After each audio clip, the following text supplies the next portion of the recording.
was reading a post about people being concerned about so many people being supposedly diagnosed with ADHD in the most recent years, and were other people concerned about that too? And my reaction to that was, no, definitely not, because so many people are underdiagnosed, and that's what the evidence shows us. If you are thinking about that, it's good to go and figure that out and find out and seek a professional, or because understanding yourself is just so important. So I don't think that's a worry.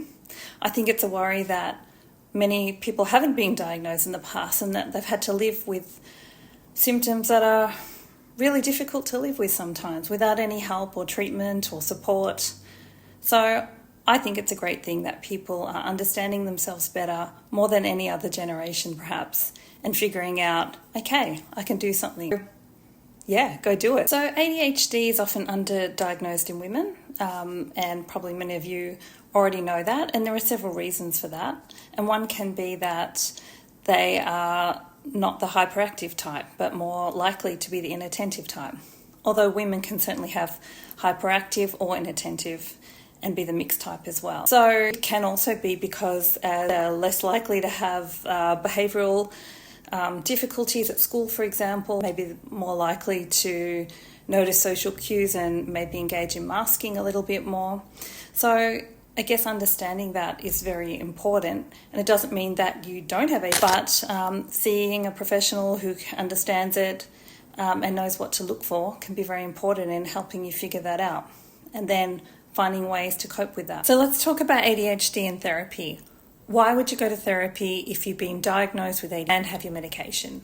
So for many people on their journey, they get quite focused on getting diagnosis, which is very important, getting medication to help, and then find after a little while that why isn't everything just falling into place and everything that you thought was going to be better isn't. And that's because often ADHD also goes along with a lot of experiences.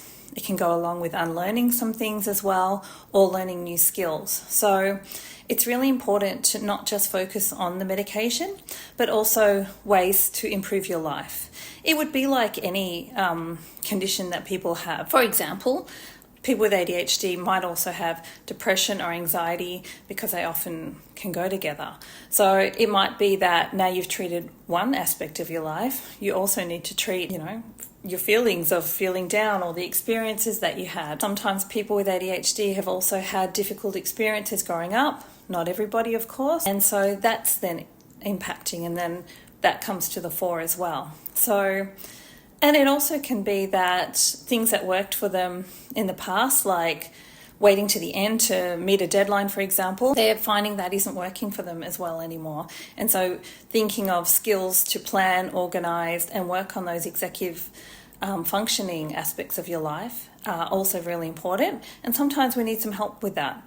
So that is the point of coming to therapy sometimes. And so therapy and medication together can really help improve your life. So I've written a course on ADHD and understanding initial diagnosis. So this is really aimed at people who are thinking about being diagnosed and wanting to understand, what the criteria is, the process, thinking about aspects of their life. And the course is also suitable for people who have already been diagnosed and are at the early stages as well. As a bonus, I've also thrown in a workbook about procrastination, because that's often one of the major things that people are dealing with. Like, why am I procrastinating? How do I get past that? What are some of the techniques? So all that's included in the course. So if that's of interest to you, just reach out and click on the link.